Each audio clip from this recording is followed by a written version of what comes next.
Today I'm going to show you how to reset your oil life on your Ford F-150. First, you want to hit the OK.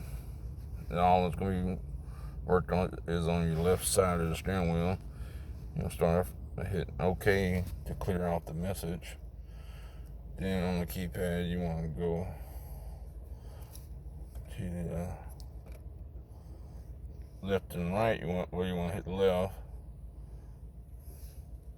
Then you want to go down to settings.